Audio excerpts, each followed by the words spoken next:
in the light of all the releases on WWE, let's talk about that, actually. I completely forgot about that. And a lot of it is due to because a lot of the guys who got cut, I mean, it's very disappointing for a lot of the people, but I feel like a lot of them weren't too shocking. I know, Tom, you broke the news to me.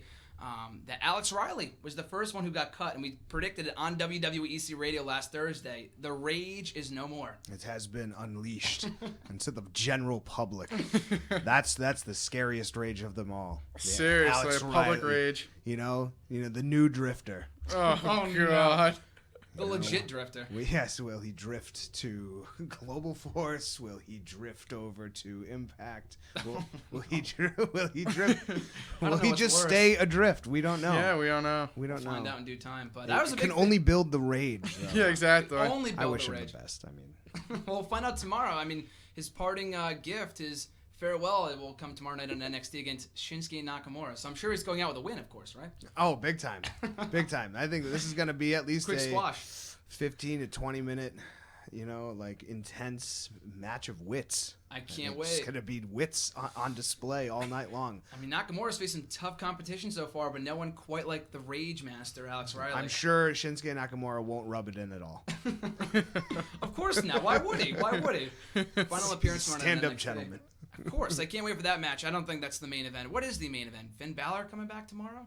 Yeah, I believe we're going to see Balor tomorrow. The Demon will be back in NXT. There's a lot going on tomorrow night in NXT, so I can't wait for that. But yeah, the releases. Tommy, your thoughts on pretty much everybody? I mean, we'll go down the line, but overall, were you surprised, shocked, disappointed?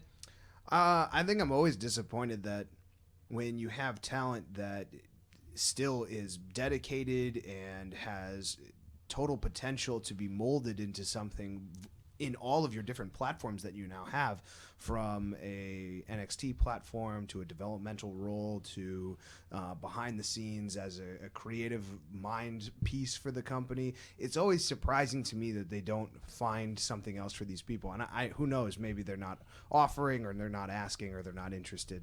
All of that could be the case, but it's always a shame for me that they don't have a role somewhere in the company that's worth paying for and is valued, because it would be great to see them pop up in other ways, and that would fill out the whole universe idea of these characters existing. Get backstage a little bit more, see some more people back there that aren't wrestling, that are maybe doing some of the house shows specifically, or they take a separate touring troupe out that just does WWE, local live events. And you have this smaller group of people that aren't paid to be on television, aren't paid to do this, but why let them go if they're healthy, if they're, being productive? It just seems to be a resource management thing with me, and I think I always side with the employees no matter what. I think anywhere you go, you look that employees are the most important backbone of your character as a company. And to continue to just release people for the sake of what appears to be out with the old, in with the new era, it is a little concerning to me that this new era of people is just kind of arriving because of internet opportunity or what people or the fans claim that they want. So I'm a little bummed out by all of it, but at the same time, it's as exciting as it's ever been to see new faces come in, and that's what we also want as well. So you can't have it both ways without something dropping somewhere. Exactly. I mean, like you said in the text last week, I mean, you can't have the new era without the old era, as you just said as well. I mean, like I said, we had 8 people gone. We had Zeb Coulter, Hornswoggle, Cameron, King Barrett, who was already kind of on his way out anyway. Torito, I would have completely forgot about that. I did not remind Sandow and the Rage. Sandow, Rage, and Damien Sandow. I already said Sandow. Yeah. Who else?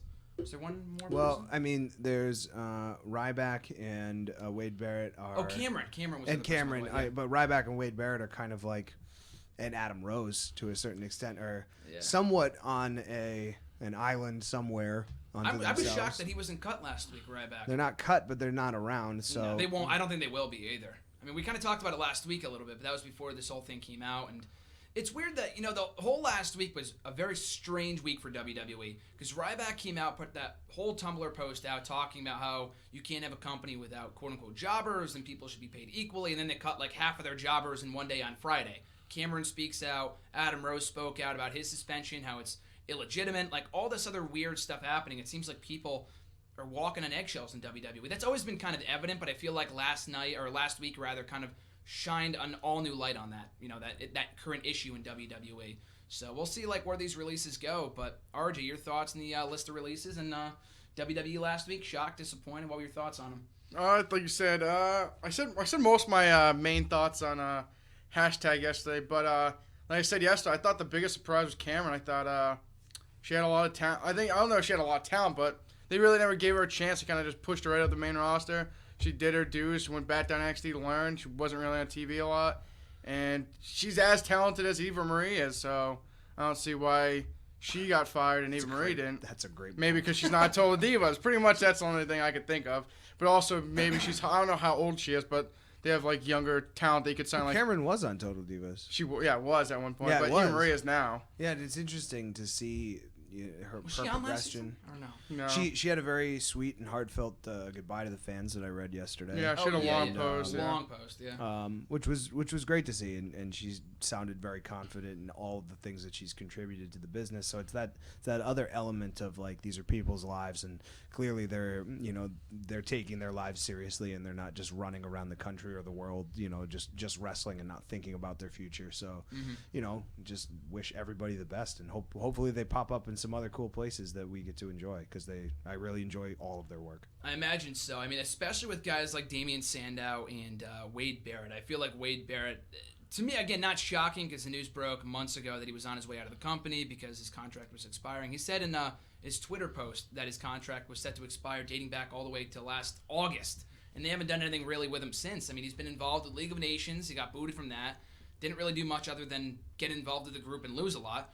And Damien Sandow has basically not been on TV, but I feel like out of everyone that got cut, those were the biggest disappointments to me, just because at one point Barrett was the biggest and hottest thing going in WWE for a solid year or two as part of the Nexus, and later the Core and King of the Ring and whatever else. I mean, that was far past the point of relevance when he was kind of already on his way down in that down spiral, but he still could have been something. I feel like if he goes over to, we crap on TNA a lot, but guys like Ethan Carter III, former Derek Bateman, Drew McIntyre, Drew Galloway have found success over in TNA for whatever that's worth, but they've really reinvented their careers, and hopefully Barrett can do something similar on the indie scene in the UK. And Sandow, too, I feel like he's a really entertaining guy, and hopefully we see more of him on other wrestling organizations.